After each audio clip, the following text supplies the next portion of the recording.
Pues buenos días nuevamente a todos los que podemos estar juntos hoy por la gracia de nuestro Dios para alabarle, para bendecirle, para estudiar su palabra también, que es la parte medular de nuestra adoración, de nuestro culto al Señor.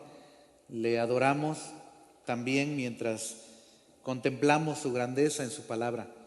Y hemos estado estudiando el Sermón del Monte y ha sido tan edificante pasar por estos versículos. Estamos en el capítulo 5 del Evangelio de Mateo y ha sido realmente edificante, desafiante cada enseñanza de nuestro Señor y cada frase tiene un contenido tan profundo y que impacta nuestras vidas, porque como hemos dicho desde el principio, el Señor empieza este sermón describiendo a sus hijos y luego describe cuál es el papel de sus hijos en este mundo. Entonces, hoy estamos frente a un texto, un solo versículo, que es el último versículo de este párrafo que ya hemos estado estudiando en los domingos anteriores, y ha sido muy especial mirar cómo nuestro Señor vino a este mundo en cumplimiento de todo lo que se anunciaba de Él en el Antiguo Testamento. Pero además, Él vino a cumplir todo lo que decía el Antiguo Testamento en cuanto a la ley de Dios para su pueblo. Entonces vamos a leer en el Evangelio de Mateo, el Evangelio según San Mateo, capítulo 5, y solamente leeré el versículo 20, después leeré todo el pasaje, pero quisiera que leyéramos ahí en sus hogares el versículo 20 nada más, para saber que ahí estaremos concentrando nuestra reflexión en esta mañana. Mateo 5:20 dice: porque os digo que si vuestra justicia no fuere mayor que la de los escribas y fariseos, no entraréis en el reino de los cielos. ¿Podemos leerlo una vez más? Dice: porque os digo que si vuestra justicia no fuere mayor que la de los escribas y fariseos, no entraréis en el reino de Dios. Ahora, si es la primera vez que te unes a nosotros en este estudio, la primera invitación o recomendación es que leas todo el capítulo, desde el capítulo 5, verso 1. Si has estado en algunos estudios, pero te has perdido uno o dos estudios, es importante que leamos entonces este párrafo completo, desde el verso 17 hasta el 20. Voy a leerlo y volvemos a leer juntos el verso 20. Dice desde el 17: no penséis que he venido para abrogar la ley o los profetas. No he venido para abrogar, sino para cumplir. Porque de cierto os digo que hasta que pasen el cielo y la tierra, ni una jota ni una tilde pasará de la ley, hasta que todo se haya cumplido. De manera que cualquiera que quebrante uno de estos mandamientos muy pequeños y así enseñe a los hombres, muy pequeño será llamado en el reino de los cielos.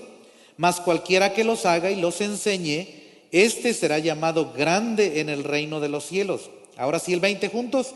Porque os digo que si vuestra justicia no fuere mayor que la de los escribas y fariseos, no entraréis en el reino de los cielos. Oremos. Padre, te damos muchas gracias, Señor, por estar frente a tu palabra. Te damos muchas gracias, Señor, por la dirección de tu Espíritu Santo, que nos ha guiado a toda verdad, Señor, y nos has enseñado, nos has recordado tu palabra, nos has llevado a esos pasajes gloriosos de tu palabra que aclaran, que nos traen más luz a nuestra mente, Señor, acerca de lo que tú estabas diciendo aquí en estas frases, muchas veces tan cortas, pero al mismo tiempo tan profundas, Dios. Oramos, Señor, que este día no sea la excepción, Señor. Que tengas a bien en tu gracia y en tu misericordia bendecirnos con tu palabra, Señor, y que al estar meditando podamos recibir tu palabra en lo más profundo de nuestro corazón, Señor, y podamos terminar este tiempo con la firme determinación que solo tu Espíritu Santo puede dar de continuar agradándote, Señor. Y si hay alguien en esta mañana que por primera vez está escuchando tu palabra, oramos que traigas convicción de tu Espíritu Santo a su corazón con tu palabra nada más, Señor. Te lo rogamos y te damos muchas gracias, Padre, en el nombre glorioso y santo de tu Hijo amado, el Señor Jesucristo. Amén. Bien, he titulado a mi tema de hoy, Una justicia mayor. Y básicamente es una frase que se desprende del versículo 20. Dice el Señor Jesús: porque os digo que si vuestra justicia no fuere mayor que la de los escribas y fariseos, no entraréis en el reino de los cielos. Es interesante porque aquí el Señor Jesús tiene su primer encontronazo con los escribas y fariseos. Es hasta donde puedo recordar en este evangelio, es la primera vez que el Señor Jesús va a decir directamente en contra de los escribas y fariseos. Va a decirles: lo que ellos tienen no es suficiente. Lo que ellos tienen en este contexto no sirve. Y ahorita vamos a ver de qué se trata. Pero me llamó la atención porque el Señor Jesús dice: os digo que si vuestra justicia no fuere mayor que la de los escribas y fariseos. Ahora, tenemos que recordar algunas cosas, hermanos.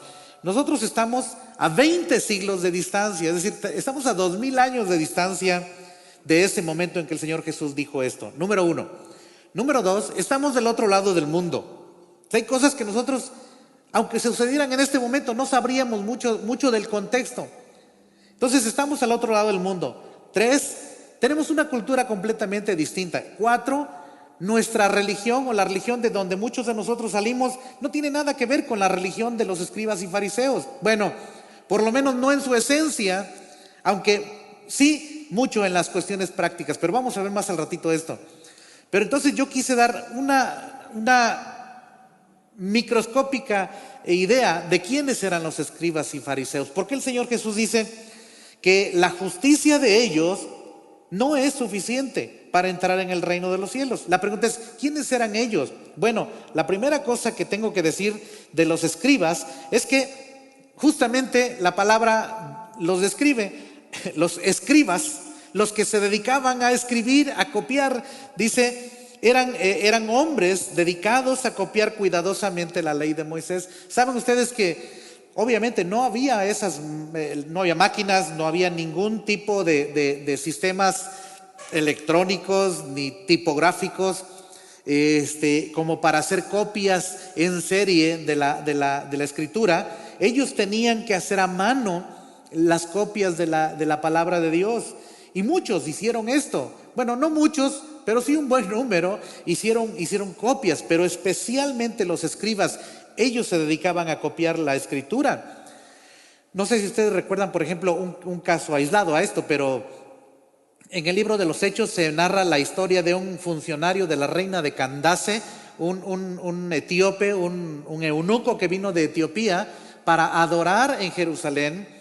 Y cuando regresaba de Jerusalén, dice que había venido a adorar, y cuando regresaba iba leyendo una copia del libro de Isaías. Ahora, eso debió haberle costado mucho dinero, porque era mucho tiempo, mucha inversión de tiempo y de esfuerzo de alguno de estos escribas que probablemente vivían de eso, vivían de poder hacer una copia de alguno de los libros y venderla. Entonces, estos escribas se dedicaban a eso. También eran los maestros, eran los intérpretes, eran los que se dedicaban a enseñarle al pueblo. Es decir, en el pueblo de Israel, en la nación judía, los escribas ocupaban un lugar muy importante. Ellos eran la autoridad máxima en cuestión de religión, en cuestión de la escritura. Ellos sabrían, ¿sí? Hay quienes dicen, por ejemplo, que algunos de estos escribas, o inclusive los rabinos que tenían un liderazgo importante en Israel, podías preguntarles dónde estaba alguna frase o algún mandamiento en la ley, y ellos podían decirte por número, no por capítulo ni versículo. Ellos podían decirte qué número de palabra era. Es increíble eso. Entonces los escribas eran gente dedicada a esto. Ahora, ¿quiénes eran los fariseos? Pues iban de la mano, eran primos hermanos ahí en su vida. Nada más que la palabra escribas tenía que ver más con la función que ellos desempeñaban. Obviamente un escriba lo más seguro es que un escriba fuera un fariseo. Ahora, ¿por qué? Porque la palabra fariseo se refiere a la secta, al grupo de personas. De hecho, la palabra fariseo significa eso, significa separados o separatistas. Entonces, los fariseos, vamos a ver quiénes eran los fariseos, eran hombres famosos por su aparente santidad. O sea, tenían una apariencia en su vestimenta, en sus palabras, en sus actividades religiosas, que aparentaban una santidad por encima del resto de la gente. Eran estudiosos también, por supuesto. Era gente que conocía la ley, que defendían, tenían un celo por la ley. Ahora el apóstol Pablo va a decir en Romanos 10 que tenían celo de Dios, pero no conforme a ciencia. Sin embargo, era una especie de celo ciego lo que tenían ellos. Entonces, los fariseos eran estos hombres que habían fabricado también. Los fariseos habían fabricado un código de reglas mucho más estrictas que la misma ley de Dios. Y no tenemos tiempo de decir algunas cosas que realmente eran exageradas, hermanos. Habían tratado de interpretar la ley, y en su intento de interpretar la ley se han ido tan lejos que cuando tú llegabas a leer esas interpretaciones que ellos hacían de la ley de Dios, no se parecía ya nada a la ley de Dios, ¿sí? Ya no tenía nada que ver. Entonces, estos fariseos eran exagerados en la interpretación de la ley de Dios, ¿sí? Por ejemplo, ¿se acuerdan que hubo una parábola? Y la vamos a ver más al ratito. El Señor Jesús contó una parábola, la parábola del fariseo y el publicano, que van al templo a orar, y el fariseo se pone en pie y dice que empezó a dar gracias a Dios, primero porque no era como todos los demás hombres. Señor, te doy gracias porque no soy como ninguno de estos hombres pecadores, ¿sí? Y empieza a decir una serie de cosas, y entre las cosas que dice, las vamos a ver más al ratito, entre las cosas que dice es que él ayunaba 2 veces por semana. Ahora, la ley nunca mandó eso. Se hablaba en la ley de un día al año, un día de ayuno, pero no se hablaba de ayunar 2 veces por semana. Entonces este fariseo había ido más lejos. Tú le podías preguntar, oye, la ley dice que solamente debes ayunar 1 vez al año. Y él te decía, así es, y yo ayuno 100 veces al año, o 104 veces al año, 52 semanas. Entonces, el fariseo así era exagerado, era altivo. Otros hacían promesas económicas para el templo y después usaban eso como pretexto para decir que ya no podían ayudar a sus padres, por ejemplo. Que ya no podían ver a sus padres en necesidad extrema porque le habían hecho una promesa a Dios. Y entonces se olvidaban de honrar a su padre y a su madre. Estas cosas tan terribles, tan exageradas, una religión tan centrada en el hombre, tan egocéntrica. Ellos buscaban su propia gloria, buscaban su propia justicia, que los demás vieran que ellos eran más justos que el resto de la humanidad. Entonces, esa es la clase de gente a la que el Señor Jesucristo se dirige en este texto y le dice a sus discípulos: si la justicia de ustedes no es mayor que esa justicia aparente de los escribas y fariseos, ustedes no entrarán en el reino de los cielos. Ahora yo quiero que veamos un versículo en donde el Señor Jesús comenta esta parábola, en Lucas 18, del 9 al 12. Solamente para que veamos un poquito con mayor claridad esto que el Señor Jesús está diciendo de ellos. Miren, Lucas 18 del 9 al 12. Es una parábola que conocemos nosotros, que conocemos bastante bien quienes tenemos algún tiempo ya estudiando la palabra de Dios. Dice el Señor Jesús en Lucas 18, 9, a unos, ¿qué dice? Que confiaban en sí mismos. ¿Cómo qué? Confiaban en sí mismos como justos. O sea, ellos confiaban en su propia justicia. Ellos pensaban que todo lo que estaban haciendo, que todas las reglas de hombres, los mandamientos de hombres que ellos mismos se habían inventado y que los estaban guardando como parte de una religión ahora hueca, vana, inventada por ellos mismos, ellos pensaban que todo eso les había generado una justicia mayor que la del resto de la población. Y miren lo que el Señor Jesús dijo. Bueno, Lucas, el doctor Lucas, el evangelista que está escribiendo, nos da este comentario. Dice, a unos, y ya sabemos quiénes son esos, a unos que confiaban en sí mismos como justos. Y miren lo que pasaba. Dice, y menospreciaban a los otros. Pues es que eso es lo que provoca tu orgullo, es lo que provoca la altivez, es lo que provoca cuando te sientes mejor que los demás. Empiezas a menospreciar a los demás. Dice, a unos que confiaban en sí mismos como justos y menospreciaban a los otros, les dijo también esta parábola. 2 hombres subieron al templo a orar. Uno era fariseo de esta secta y el otro era publicano, era un pecador, era un hombre común, como cualquiera de nosotros. Verso 11, el fariseo puesto en pie oraba consigo mismo de esta manera. Ahí está: Dios, te doy gracias porque no soy como los otros hombres. Dice, ¿cómo son los otros hombres? Miren, ladrones, injustos, adúlteros, ni aún como este publicano. O sea, no soy así, dice.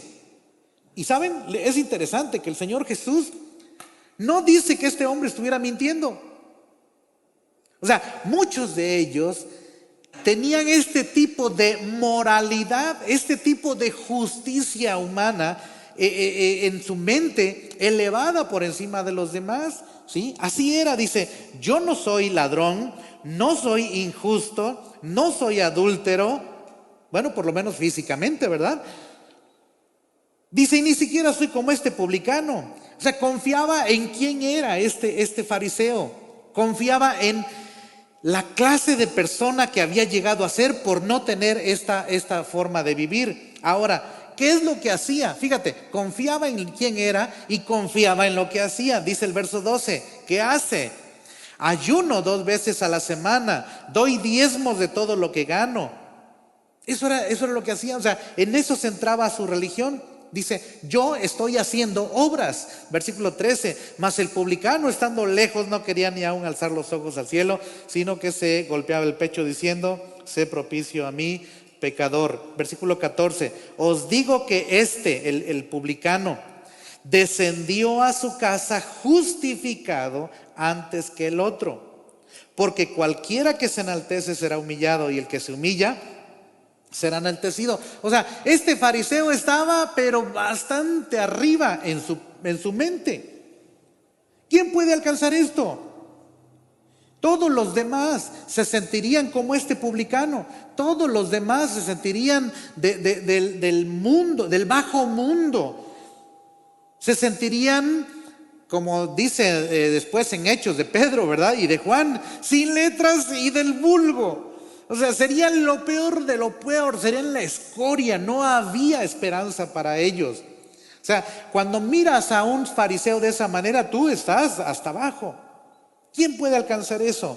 ¿Quién podría superar, ni siquiera pensar en superar algo como esto? Ahora, por todo esto, hermanos, por todo esto, Jesucristo se convirtió en un ser extraño para los judíos. O sea, lo más común y lo ideal que tenían los judíos era ver a un fariseo y a un escriba. Ellos son lo máximo en Israel. Ellos son el modelo a seguir en la nación judía. Y cuando de pronto encuentras a un hombre de Nazaret, y este hombre de Nazaret es tan extraño. Miren, piensen en esto. Por ejemplo, Jesús no era de los fariseos. Jesús no asistió a ninguna de las escuelas de los rabinos. No había sido alumno de ninguno de ellos. No era un maestro con la cédula profesional de ninguna escuela judía como la Midrash, la Agadá, el Talmud y entre otras escuelas que menciona, por ejemplo, Albert Edersheim. Alfred Edersheim, perdón. O sea, Jesús no había salido de ninguna de estas escuelas. Y el Señor Jesucristo confrontó duramente a los líderes más grandes del judaísmo. Y además, por si esto fuera poco, el Señor Jesús predicaba una doctrina extraordinaria de la gracia y del amor de Dios. Pero no solamente eso, ¿quieres un punto más en su contra? Se juntaba a comer con publicanos y pecadores. ¿Cómo ves esto? Este tiene que ser un ser extraño, ¿sí? Quizá la gente se estaba preguntando, oye, este maestro, este hombre que acaba de bajar de las montañas de Nazaret, ¿de veras cree en la ley y en los profetas que tenemos nosotros aquí en el Antiguo Testamento? Y probablemente algún fariseo o algún escriba estaría diciendo, no escuchen a este hombre. Este hombre rechaza la ley de Moisés. Este hombre rechaza a los profetas del Antiguo Testamento. ¿Y saben qué va a decir el Señor Jesús? Pues justamente los últimos 2 domingos que hemos estado aquí estudiando el Sermón del Monte, ya nos dimos cuenta de lo que el Señor Jesús acaba de decir. Véanlo, por favor. Dice el versículo, capítulo 5 de Mateo, verso 17, no penséis. ¿Sabes qué? El Señor Jesús conocía sus pensamientos, y cuando les dice no penséis, está diciéndole, no abrigues en tu mente y en tu corazón esta falsa idea de mí. Dice, no penséis que he venido para abrogar la ley o los profetas. O sea, la teoría es que Jesucristo había llegado para acabar con la ley, para acabar con lo que enseñaban los profetas, ¿sí? Lo que el Señor Jesús enseña en este pasaje está en absoluto acuerdo, dijimos o hemos escuchado en estos 2 domingos, está en absoluto acuerdo con toda la escritura del Antiguo Testamento. No hay contradicción entre lo que el Señor Jesús está enseñando y todo lo que el Antiguo Testamento había dicho, hermanos. Y segunda cosa en esto, la enseñanza de Cristo está en absoluto desacuerdo con la enseñanza de los escribas y fariseos. O sea, primero, su enseñanza está en absoluto acuerdo con todo el Antiguo Testamento. Para quienes, vamos a ver ahorita los peligros que podemos enfrentar. Entonces, lo que el Señor Jesús está enseñando está en absoluto acuerdo con todo lo que dice la palabra de Dios en el Antiguo Testamento. Pero lo mismo que está enseñando ahora está en absoluto desacuerdo con lo que los escribas y fariseos están enseñando. ¿Sí se entiende esto? O sea, el hecho de que el Señor Jesús estuviera en absoluto acuerdo con la palabra de Dios del Antiguo Testamento, eso mismo hacía que estuviera en contra de esta enseñanza. ¿Por qué? Porque esto que estaban enseñando los escribas y fariseos se había vuelto una religión hueca, se había vuelto una religión de hombres. Entonces el Señor Jesús está en completo desacuerdo con ellos. Y aquí está el texto.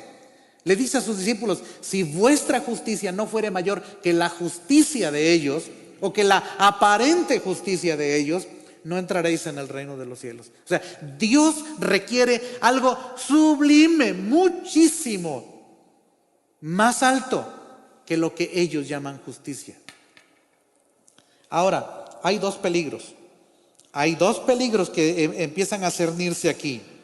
El primero es el peligro que debemos evitar. Pensar que Cristo vino a continuar la enseñanza de toda la ley del Antiguo Testamento. O sea, hay quienes dicen esto, no, lo que el Señor Jesús está enseñando es pura ley aquí. Aquí esto no hay que hacerle caso porque esto era para los judíos. Entonces, lo que el Señor Jesús es hacer, tomando la ley del Antiguo Testamento y la está plasmando nuevamente. Hay que leer el Evangelio de Juan, hay que leer las cartas de Pablo en donde se explica la gracia de Dios, pero aquí es pura ley. Además, y entonces como esto no cabe para la iglesia, lo avientan para un futuro en donde dicen que otra vez los judíos van a recibir al Mesías y que entonces Mateo 5, 6 y 7 va a funcionar para aquellos. Pues creo que no, porque Mateo 5, 6 y 7 están en el Nuevo Testamento. Está justo en el Evangelio de Mateo. Está justo en donde Jesucristo está predicando el Evangelio. El mismo Evangelio que tú y yo hemos recibido. El mismo Evangelio que tú y yo hemos creído. El mismo evangelio que nos ha hablado de la buena noticia de que Jesucristo vino y se hizo hombre, vivió como hombre, se humilló hasta lo sumo y estando en la condición de hombre, fue condenado como el peor de los criminales en el tiempo de los romanos. Fue crucificado, murió en la cruz, fue sepultado y resucitó al tercer día. Ese es el evangelio. Y dentro del evangelio tenemos esto. Entonces, esto no puede estar aventando para otro tiempo o para otra gente. Entonces, ese es el error número 1 que debemos evitar. El error número 2 es que hay quienes dicen que Cristo vino a quitar toda la enseñanza del Antiguo Testamento para traer una nueva doctrina que no tuviera que ver nada con lo anterior. Ya vieron, este es lo opuesto. Curiosamente, estas dos doctrinas falsas se oponen entre sí. Unos dicen que vino a continuar y otros dicen que vino a borrar completamente. O sea, cualquier cosa que tenga que ver con la ley no es para nosotros, porque Jesús no vino a enseñar la ley. Es más, estamos bajo la gracia, estamos en el periodo de la iglesia y aquí cada quien puede hacer lo que quiera. Pues no, porque el Señor Jesucristo está enseñando a sus discípulos, hermanos. ¿Y saben qué dijo justamente en Mateo 28, 18 al 20? Les dijo: toda potestad me ha sido dada en el cielo y en la tierra. Por tanto, id y haced discípulos a todas las naciones, bautizándolos en el nombre del Padre, del Hijo y del Espíritu Santo. Y luego dijo: enseñándoles todas las cosas. No dijo algunas, dijo todas las cosas que os he mandado. O sea, los apóstoles tuvieron la encomienda, tuvieron el mandamiento del Señor Jesús de plasmar en su evangelio esto, porque esto era lo que ellos habían aprendido del Señor Jesús, y ellos fueron fieles a las enseñanzas del Señor Jesucristo. Entonces ellos nos están enseñando todo lo que el Señor Jesús les enseñó. Y si esto no es para nosotros, entonces no estaría aquí. ¿Sí se entiende el punto? Es increíble. Entonces, ¿cuál es la interpretación correcta de esto, hermanos? Pues la interpretación que el Señor Jesús está diciendo es que Él vino a cumplir. O sea, si no tuviéramos nada que decir, diríamos: ok, como ya hemos aprendido, Él vino a cumplir. Número 1, Él es el cumplimiento de todo lo que se dijo en el Antiguo Testamento acerca del Mesías. Él es el cumplimiento. Todo lo que se anunció desde Génesis 3 hasta Malaquías 4 se cumple en Él. Y no va a pasar, es más fácil que pasen el cielo y la tierra, dice en Lucas, a que una de estas palabras no se cumplan del Antiguo Testamento. Él es el cumplimiento. Pero como judío, Él también estaba cumpliendo con cada uno de los mandamientos de la ley de Dios. ¿Sí? Dice el apóstol Pablo en Gálatas 4:4 que Él vino, que llegado el cumplimiento del tiempo, Dios envió a su Hijo, nacido de mujer y nacido bajo la ley. Entonces el Señor Jesús vino para estar bajo la ley, sometido bajo la ley, para cumplirla. A Él no lo podían acusar de nada. Entonces la interpretación, déjenme decirlo en mis palabras, que Jesucristo vino a darle, bueno, decía el otro día hermano Dan, realmente estamos aprendiendo de nuestros maestros, entonces no sé cuántas de estas son palabras mías, pero esta es la conclusión a la que nos lleva el Señor Jesucristo, que Jesucristo vino a darle el verdadero sentido y el verdadero significado a todo lo que se había enseñado en el Antiguo Testamento, tanto en la ley como en los profetas. Segundo, Él era el cumplimiento, como acabo de decirlo. Él era el cumplimiento de lo profetizado y al mismo tiempo Él era quien venía para cumplir con su vida y con su muerte la ley de Dios.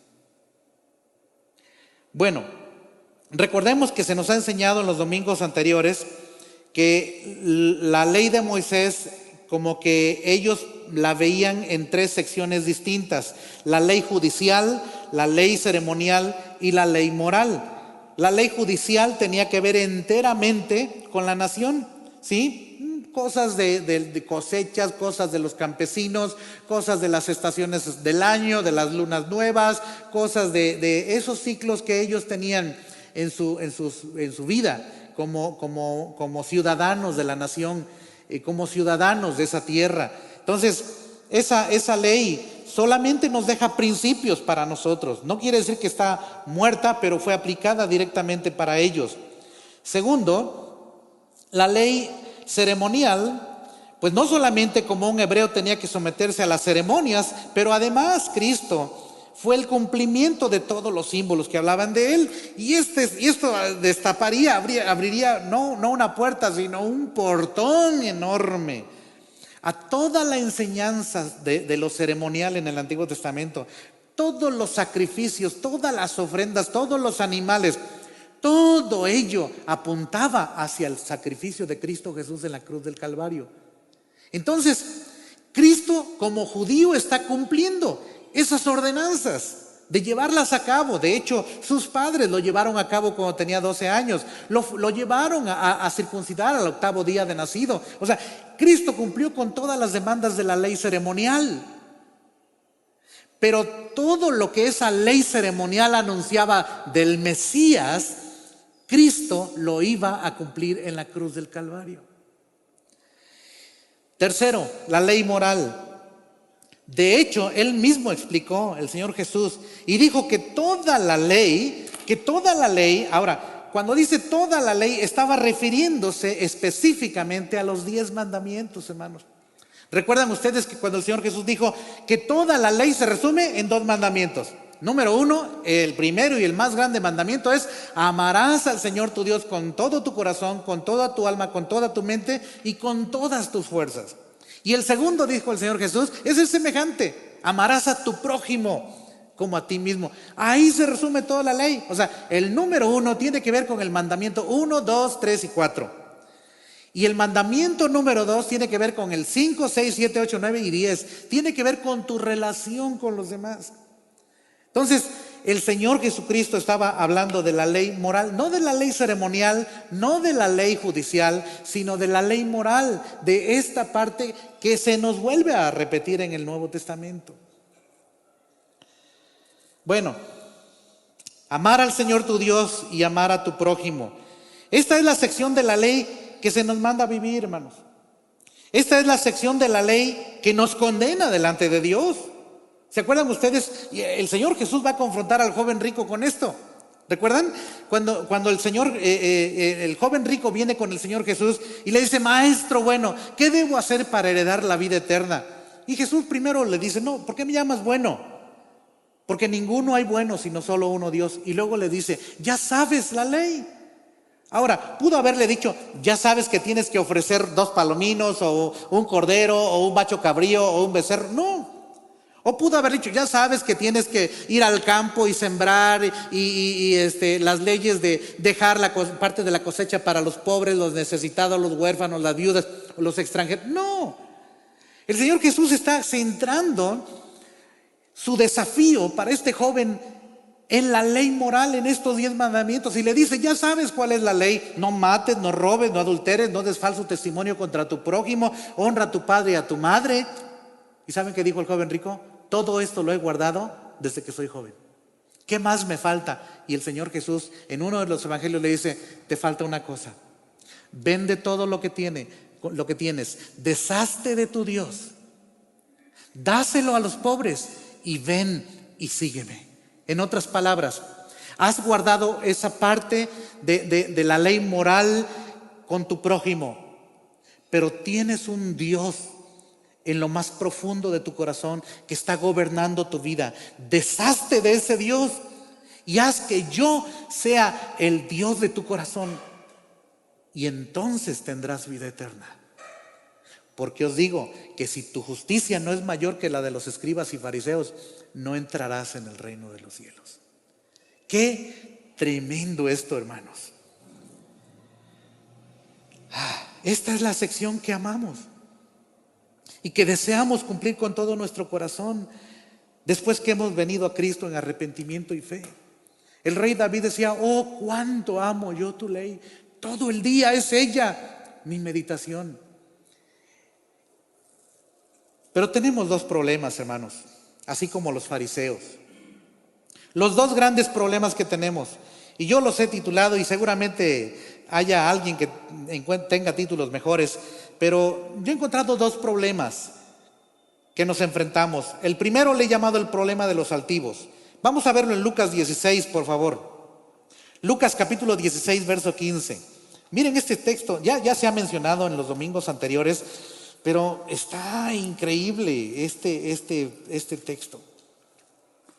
El Señor Jesús, después de contar la historia, la parábola del mayordomo infiel, está hablándole a los escribas y fariseos y les está diciendo que no pueden amar a dos señores, que no pueden tener dos señores en su corazón, porque van a quedar bien con uno y mal con otro, van a amar a uno y aborrecer al otro. No puedes tener dos dioses en tu corazón. Y entonces en el versículo 14 dice, y oían también todas estas cosas, ¿quiénes? Ahí están nuestros amigos, bueno, más bien nuestros enemigos. Ahí están los fariseos que eran, dice la Escritura, y este es el comentario que Lucas hace, que eran avaros, eran idólatras del dinero. Y dice, y se burlaban de Jesús. Este pobre no sabe del dinero, no sabe que es mejor un peso en la bolsa, no sabe que el dinero no te falla, no sabe que el dinero no te traiciona, no sabe que el dinero te saca de las broncas, no sabe que el dinero es lo único apreciado en este mundo.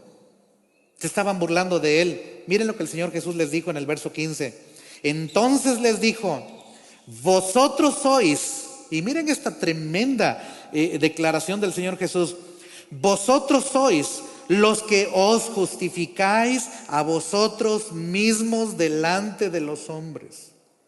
Ustedes son los que están queriendo quedar bien delante de la gente nada más, dice.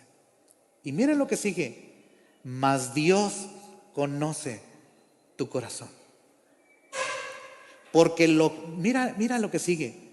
Porque lo que los hombres tienen por sublime delante de Dios es estiércol, es basura. Ya lo había dicho el profeta Isaías. Todas nuestras justicias son delante de Dios como trapos de inmundicia. Ese es el primer problema que enfrentamos cuando pensamos que somos mejores que los demás. Bueno, déjame decirlo en versión mexicana. No necesariamente piensas que eres mejor que los demás, solo piensas que no eres tan malo como los demás, que al fin de cuentas es lo mismo. Estás diciendo que tú eres mejor que los demás. Y el Señor Jesús te va a decir, tú que te justificas a ti mismo delante de los demás, que piensas que los demás están mal y tú eres el único que estás bien. Y cuando nos equivocamos, entonces buscamos justificación, ¿verdad? Yo no tuve la culpa. Sí me equivoqué, pero no fui el culpable. Yo no soy el responsable. Los culpables son todos los demás, el medio ambiente, el virus, los culpables son los gobiernos, mi familia, la escuela donde estudié, mis padres, mis hermanos, todos son culpables menos yo. O sea, yo soy malo, sí soy malo, pero porque ellos son los culpables. Y estás justificándote porque quieres quedar bien delante de los demás. Y Dios conoce tu corazón, dice el Señor Jesús.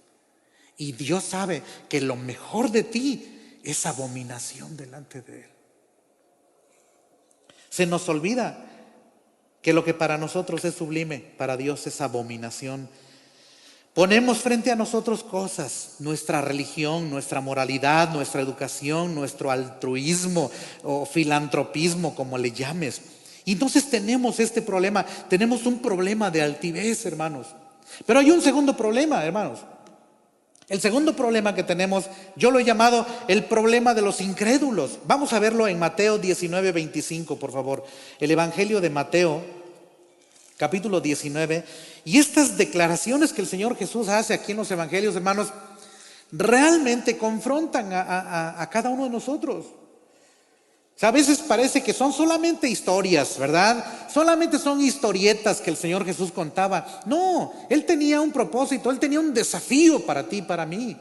Y vean lo que dice el Señor Jesús en Mateo 19:25. Bueno, aquí está la historia de Jesús y el joven rico, ¿sí? Y después de que el joven rico se da la media vuelta, se entristece y se va porque tiene muchas riquezas. Dice el versículo, véanlo nada más, dice el versículo 22, oyendo el joven esta palabra, se fue triste. Bueno, el versículo 21, Jesús le dijo, si quieres ser perfecto, anda, vende lo que tienes y dalo a los pobres y tendrás tesoro en el cielo, y ven y sígueme. Oyendo el joven esta palabra, se fue triste porque tenía muchas posesiones. O sea, no quiso dejar su Dios Mamón, que es la palabra griega para dinero. Verso 23. Entonces Jesús dijo a sus discípulos, de cierto os digo que difícilmente entrará un rico en el reino de los cielos. 24. Otra vez os digo que es más fácil pasar un camello por el ojo de una aguja que entrar un rico en el reino de Dios. Y miren lo que dice el 25. Aquí va la expresión de los incrédulos. Sus discípulos, oyendo esto, se asombraron en gran manera diciendo, ¿quién pues podrá ser salvo? O sea, entonces de nada sirve todo lo que he estado haciendo en mi vida para ir abonándole a ver si me alcanzo a ganar mi salvación. O sea, si es imposible para un rico que pudiera tener todo lo que quisiera o todos los recursos para poder ganarse un poco más de elevación hacia el cielo, si ni ellos pueden alcanzar el cielo, entonces nosotros estamos perdidos.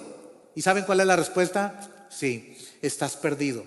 Porque si tu justicia no es mayor que la de los escribas y fariseos, no entrarás en el reino de los cielos.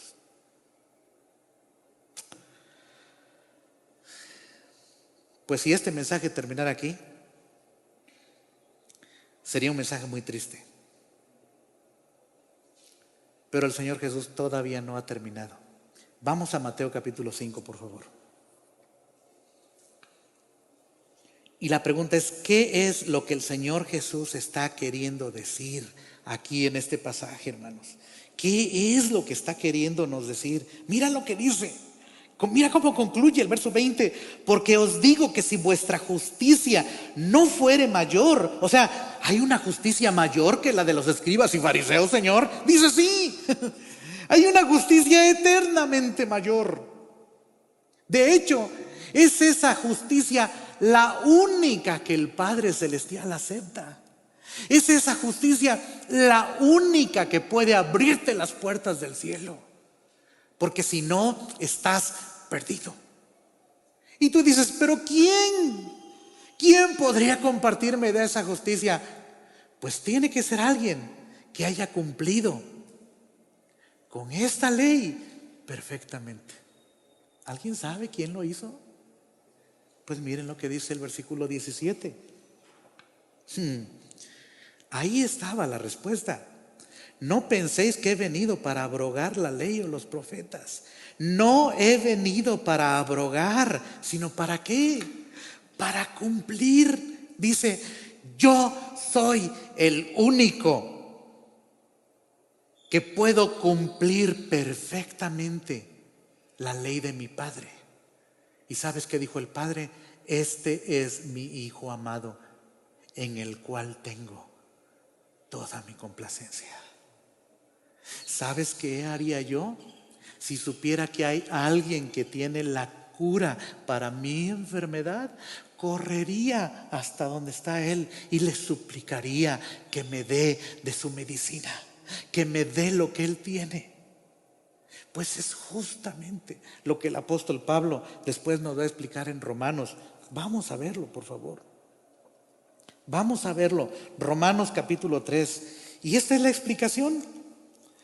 Gracias a Dios que el Señor le dio al apóstol Pablo el libro de Romanos, porque aquí está justo la explicación del Evangelio. Mira, Romanos capítulo 3 es el libro que Martín Lutero encontró cuando estaba luchando justo con lo mismo. ¿Quién puede salvarse? ¿Quién puede entrar al cielo?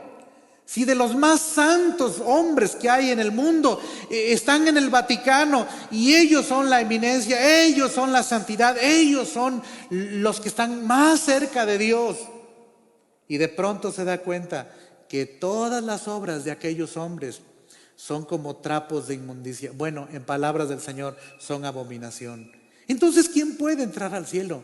Pues mira lo que dice el apóstol Pablo en Romanos capítulo 3, versículo... No quiero entrar en demasiados detalles porque esto nos lleva a meditar en muchas cosas que el apóstol Pablo dice. Pero vean el versículo 18, 3:18 dice: no hay temor de Dios delante de sus ojos. Verso 19: pero sabemos que todo lo que la ley dice, lo dice a los que están bajo la ley, para que toda boca se cierre y todo el mundo quede bajo el juicio de Dios. Todo el mundo, dice, incluyéndote a ti. Verso 20: ya que por las obras de la ley, mira lo que dice, ningún ser humano será justificado delante de él. No puedes encontrar justicia tratando de guardar la ley. Y aunque guardaras 612 mandamientos, dice Santiago que si quebrantas uno, ensuciaste todo.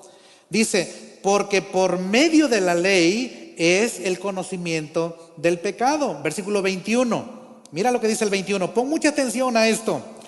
Pero ahora, mira lo que sigue. Aparte de la ley, se ha manifestado la justicia de Dios. Dice, Dios acaba de hacer una manifestación de su justicia. Y tú dices, pues sí, el día que me leyeron la ley de Moisés otra vez. No, aparte de esa manifestación de su justicia. O sea, cuando Dios dio su ley, Dios manifestó cuán justo es Él y cuán justa es su ley. Dice, pero aparte de esa manifestación de la ley, Dios ha vuelto a manifestar su justicia. Dice, se ha manifestado la justicia de Dios. ¿Es nueva? ¿Es algo distinto del Antiguo Testamento? Dice, no. Mira lo que sigue. Dice, esta manifestación de la justicia fue testificada por la ley y por los profetas. O sea, hay una conexión directa con todo lo que el Antiguo Testamento estaba enseñando. Que Dios un día iba a manifestar su justicia de otra manera. Y mira lo que sigue en el verso 22. La justicia de Dios por medio de la fe. ¿En quién? En el que la tiene. En Jesucristo, para todos los que creen en Él. ¿Por qué? Porque no hay diferencia. Dice, no hay diferencia. Tanto en el verso 23, por cuanto todos pecaron y están destituidos de la gloria de Dios. En otras palabras, todos han sido infectados con el mismo mal. Todos fuimos infectados con el mismo cáncer. ¿Y sabes qué? ¿Sabes cuál es la diferencia entre el COVID-19 y este cáncer? Es que el COVID-19 no mata a todos a los que les da, pero este cáncer manda al infierno a todos. Y todos fuimos contagiados con él. Solo hay una persona que vivió entre los contagiados y nunca se contagió él. Él ganó todo lo necesario para curar a los contagiados, para limpiarlos, y pagó en la cruz. Obtuvo justicia para todos los que crean en Él, de todo este mundo de contagiados. La justicia de Cristo Jesús, ganada con su vida y con su muerte. ¿No es glorioso, hermanos? Quiero leerles algo que dijo Spurgeon. Dijo, mira hacia arriba y no verás la ira de Dios cayendo sobre ti, si es que tienes la justicia de Cristo. Mira hacia abajo y no encontrarás el infierno, porque no hay condenación para los que están en Cristo Jesús. Mira hacia atrás y te darás cuenta que tus pecados han sido perdonados. Mira a tu alrededor y sabrás que todas las cosas ayudan a bien a los que aman a Dios, los que conforme a su propósito han sido llamados. Mira hacia adelante y descubrirás que la gloria brilla como resplandece el sol en la mañana después de una oscura noche. Mira hacia adentro, mírate hacia adentro y encontrarás la paz que sobrepasa todo entendimiento, porque el Rey de paz ha llegado a vivir en tu corazón. ¿No es glorioso esto? Solo hay una persona que tiene la justicia suficiente, que tiene la justicia necesaria, que tiene la justicia adecuada. Es más, que tiene la justicia autorizada.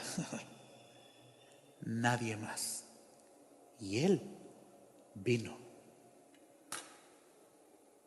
y murió en una cruz para que todo aquel que en Él cree no se pierda, mas tenga vida eterna. Esa es la justicia que ningún fariseo, que ningún publicano puede ganar en este mundo. Solo se recibe. Y Cristo lo dijo. Cristo sabía que esto provocaría la pregunta de: Señor, ¿y quién es el único que podrá tener esta justicia? Y la respuesta es: yo.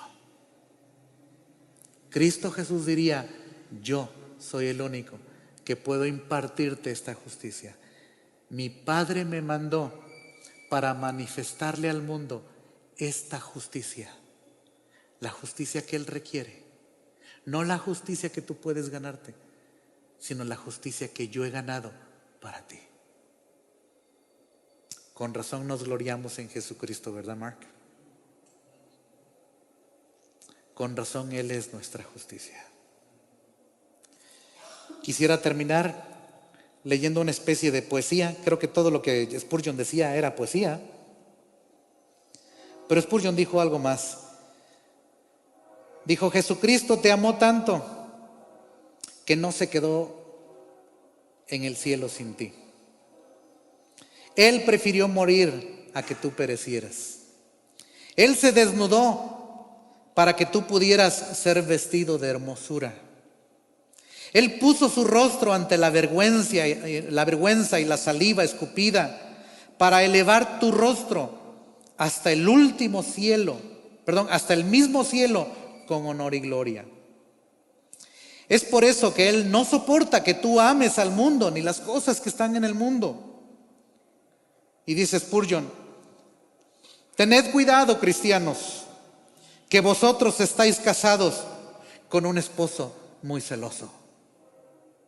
Porque cuando el Señor habló en Isaías capítulo 6, versículo 6, acerca de la venida de su Hijo, cuando dijo: un niño nos es nacido, hijo nos es dado, y el principado sobre su hombro, y se llamará su nombre admirable, consejero, Dios fuerte, Padre eterno, príncipe de paz. ¿Sabes qué dijo al final? Dice: el celo de Jehová de los ejércitos hará esto. Dios decidió celarte con celo santo, y fue por causa del amor profundo que tuvo por ti y por mí.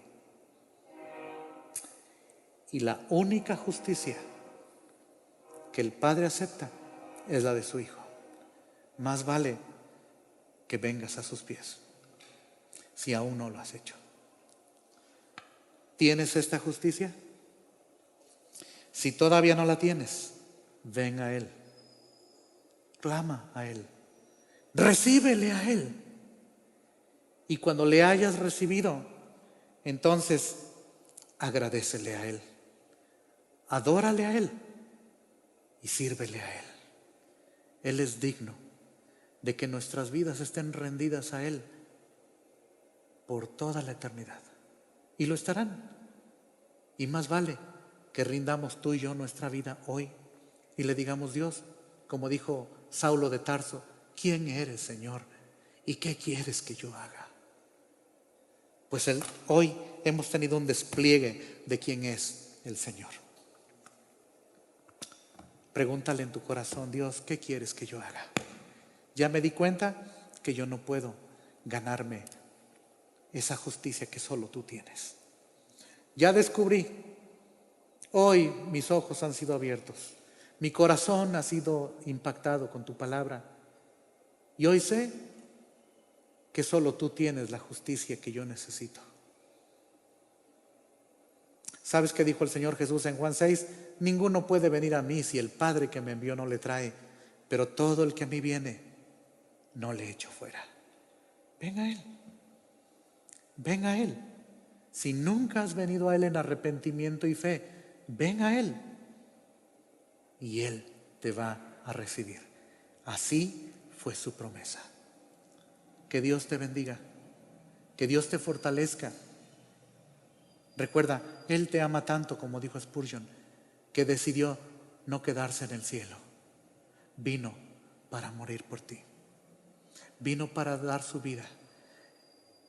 Se desnudó para que tú seas vestido con su hermosura. ¿No es amor? Dice Primera de Juan 3:1, mirad cuál amor nos ha dado el Padre, que seamos llamados hijos de Dios. Por eso el mundo no nos conoce, porque no le conoció a Él. Somos tan extraños para los escribas y fariseos como Él lo fue. Pero Él vino a rescatar a pecadores, como el publicano, como la mujer pecadora, como tú y como yo. ¿Por qué no le damos gracias y le exaltamos y le adoramos en este día por lo que Él ha hecho por nosotros?